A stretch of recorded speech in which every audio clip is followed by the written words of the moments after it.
안녕하세요. 잭사장입니다. 오늘 해볼 얘기는요, 초보 판매자님들의 고정관념을 깨는 그런 얘기일 수 있습니다. 바로 경쟁 강도에 대한 얘기인데, 경쟁 강도의 불편한 진실이라고 이제 제목을 붙이겠습니다.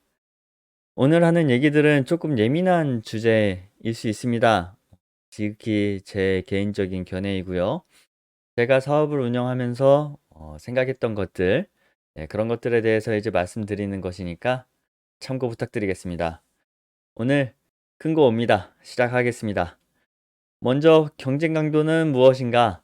신사임당님께서 창업 다마고치를 진행하시면서 경쟁 강도라는 개념이 많이 퍼지게 됐고, 지금은 아이템 소싱을 함에 있어서 기본적으로 확인해야 되는 그런 데이터가 되었습니다. 경쟁 강도는 어떤 특정 키워드가 경쟁이 얼마나 심한지를 알아볼 수 있는 지표로서 지금도 널리 활용되고 있고, 구하는 방식은 상품 수를 키워드 검색수로 나누는 방식입니다. 어떤 분들은 이 두 개를 바꿔서 반대로 말씀하시는 분들도 계십니다. 그분들도 맞습니다. 개념은 똑같습니다. 결국은 수요 대비 공급이 얼마나 되는지를 이제 보는 지표입니다. 일단은 이 수식을 기반으로 설명을 드리자면, 공급은 많은데 수요가 적다면 이 값이 크게 나올 것이고, 반대로 공급은 적은데 수요가 많다면 이 값이 적게 나올 겁니다. 이렇게 값이 적게 나올 때 경쟁 강도가 낮다라는 표현을 하고, 경쟁이 적으니까 결국 아이템 소싱을 고려해 볼 만한 아이템이고 키워드이다 라고 생각할 수 있습니다. 이쯤에서 제 얘기를 좀 드리고 싶은데, 저도 심사임당님 다마고치를 보면서 온라인 유통을 시작했기 때문에 경쟁 강도라는 데이터에 대해서 어느 정도 신뢰할 수 있는 데이터라고 생각을 하면서 제 시간과 돈을 투자했었습니다. 그런데 사업이 생각만큼 잘 되진 않더라고요.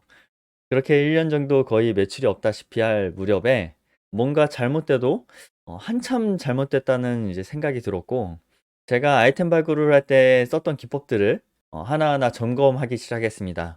그때 문득 이런 의문이 들더라고요.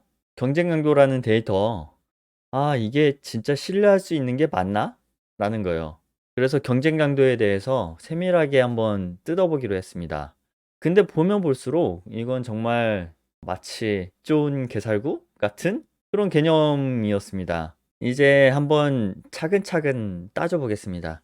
여기서 이 상품 수는 네이버에서 해당 키워드로 검색했을 때 검색되는 전체 쇼핑몰 상품 수입니다. 그래서 이 값은 실시간으로 확인할 수 있고, 실시간으로밖에 확인할 수 없죠. 그리고 키워드 검색수의 원천 데이터는 네이버 광고센터, 그리고 그 안에 키워드 도구 탭에서 특정 키워드로 검색을 했을 때 나오는 검색 수입니다. 이 검색 수는 모바일, PC 전체 이렇게 세 가지로 나눠서 나오죠. 대개 모바일이나 이 전체 값을 대입해서 경쟁 강도를 구합니다. 문제는 바로 이 키워드 검색 수에 있습니다. 이 키워드 검색 수는 실시간 데이터가 아니라는 점입니다. 이 검색 수는 지난 4주간의 검색 수 합계 데이터입니다. 이 내용은 네이버 고객센터에 직접 제가 물어보고 얻은 답변입니다. 지금도 딱히 변함은 없을 겁니다. 어떤 데이터가 데이터로서 가치를 지니려면 어떤 동일한 기준이 필요합니다. 그 기준이 없다면 이것도 저것도 아닌 데이터가 돼버리는 것이죠. 지금 이 수식 앞에 시간 개념을 넣는다면 아마 더 이해가 빠르실 겁니다. 자, 여기서 실시간 상품 수 나누기 4주치 키워드 검색 수, 실시간 상품 수를 한 달치 키워드 검색 수로 나눈다. 그럼 이렇게 해서 나온 값은 실시간 경쟁 강도일까요? 4주치 경쟁 강도일까요? 제가 생각한 답은 실시간도 4주치도 아니었습니다. 결론적으로는 이거는 내가 원하는 진정한 경쟁 강도는 아닌 것 같다라는 생각에 도달했습니다. 한 가지 도움이 된다면 그 해당 키워드가 뭐 브랜드인지 아닌지 뭐 이런 거를 걸러낼 수 있다는 것 정도? 그 이상 그 이하도 아니게 느껴지더라고요. 근데 이상하죠? 경쟁 강도를 활용해서 매출이 난다는 분도 계시잖아요. 이런 분들은 어떤 케이스일까? 저도 한번 고민을 해봤습니다.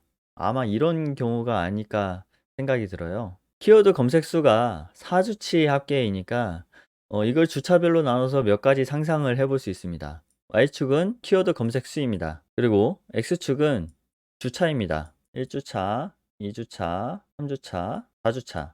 주차별 검색 수를 그래프로 한번 예상을 해본다면 몇 가지 상상을 한번 해볼 수 있습니다. 만약 이 키워드 검색 수가 100이다 라고 이제 가정을 했을 때 첫 번째, 매주 비슷한 수치로 이어나가면서 이 값이 이제 100인 경우가 있을 수 있고요. 그리고 두 번째는 색깔을 바꿔서 한번 해볼게요.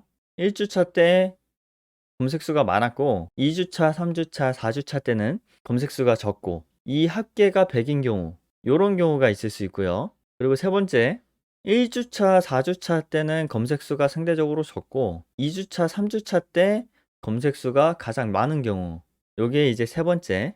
네 번째는 1주차, 2주차, 3주차는 검색수가 적고 4주차 때 검색수가 많아서 합계가 이제 100이 된 경우, 이런 경우들이 있다고 한다면 경쟁 강도를 분석해서 큰 매출을 읽어냈다는 분은 상대적으로 이 네 번째의 경우일 확률이 높다고 생각을 합니다. 이 네 번째의 경우가 실시간 키워드 검색수를 나타낸다고 볼 수 있어서 결국은 실시간 상품수를 실시간 키워드 검색수로 이제 나눴을 때 어느 정도 신뢰할 수 있는 경쟁 강도 데이터를 얻을 수 있었다는 거죠. 이 경우만 본다면은 확률은 25%네요. 첫 번째의 경우도 매출이 날 수는 있지만 아마 큰 매출로는 이어지지 않을 겁니다. 그리고 지금 시장에서 경쟁 강도가 낮으면서 일정한 검색수가 나오는 키워드? 이거는 거의 없다고 보시면 됩니다. 거의 없을 겁니다. 애초에 저희는 네이버에서 제공하는 데이터로만 분석을 해야 하고, 그렇다 보니까 주차별 검색수를 알 수가 없고 네 번째 경우를 고를 수가 없습니다. 그래서 경쟁 강도는 좋은데 왜 매출이 안 나오는지는 알 수가 없는 겁니다. 그리고 이 불편한 진실은 네이버에서 키워드 검색수 기준을 바꾸지 않는 한 계속될 겁니다. 제가 지난 영상에서 스마트 스토어 지금 해도 괜찮은가? 라는 주제로 얘기를 할 때 이런 얘기를 한 적이 있습니다. 요즘은 데이터 종류가 너무 많고 쉽게 얻을 수 있어서 오히려 이게 소싱 타이밍을 놓치게 만든다라는 얘기를 했었습니다. 개인적으로는 이 경쟁 강도야말로 제일 먼저 버려야 된다고 생각을 합니다. 경쟁 강도야말로 소싱을 주저하게 만들고 처음 시작하시는 분들에게는 진입장벽이 될 수 있습니다. 뭔가 시도를 하려고 했으나 경쟁 강도를 보니 경쟁 강도가 너무 높게 나와 있어서 시도조차 할 수 없는 그런 상황이 돼버렸을 수도 있다는 얘기죠. 슬슬 마무리해야 될 것 같습니다. 현재 네이버에서 제공하는 키워드 검색 수가 4주간의 합계라는 기준을 바꾸지 않는 한 지금의 경쟁 강도는 크게 의미가 없습니다. 그러니까 경쟁 강도 데이터는 굳이 분석하지 않아도 된다라는 게 제 의견입니다. 오늘 얘기는 좀 도움이 되셨나요? 네. 이제 이 영상을 보신 분들은 경쟁 강도의 불편한 진실을 알게 되셨습니다. 도움이 되셨다면 구독, 좋아요, 댓글 부탁드리겠습니다. 부족한 영상을 끝까지 시청해 주셔서 감사합니다.